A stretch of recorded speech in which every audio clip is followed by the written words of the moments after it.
All right, time for another book review, and actually a book that I thoroughly enjoyed called Dave Grohl by Dave Grohl. I always mess up doing the camera with these books. The Storyteller. And so, as I saw this book come out, this is a book that it really fascinated me. Obviously, as I was growing up, right, Nirvana was kind of right in my time frame.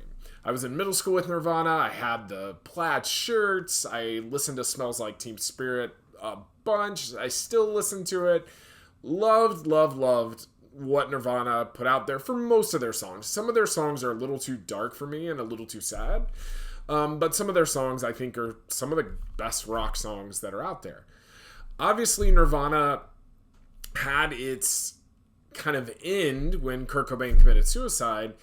And then Dave Grohl went and he started the Foo Fighters, which is one of the bigger rock bands in the world. And I don't like all of the Foo Fighters music, but obviously there's a huge catalog of their songs that I really love.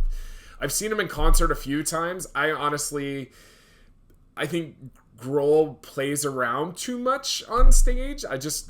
Sometimes it's like, I want to hear more music and less talk. But they put on a really good show and a really fun show. And I think that's really the key with them.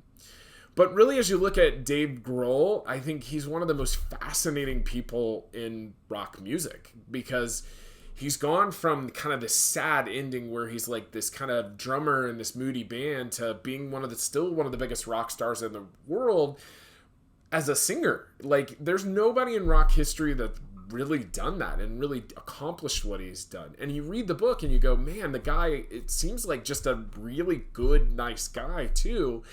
Especially when you start looking at, he's got some just insane friends. Like Paul McCartney's it seems like one of his better friends is what the book portrays. Like they go and have dinner together and all that kind of stuff.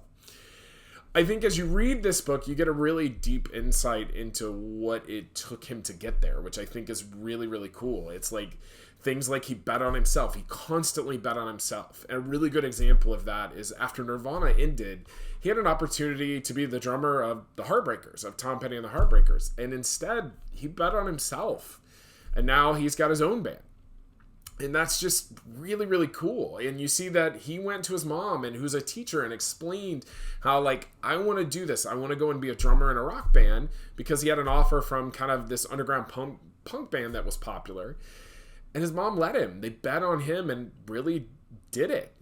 I think, too, you see his drive. Like, to get where he is, to see that drive and that success and that leadership, it really comes out. And he's actually a really fun writer, where he kind of tells, if you've ever been to a Foo Fighters show, it's kind of in that same pattern where he kind of tells it as it is, but also tells jokes kind of along the way, and kind of his style is in that same pattern.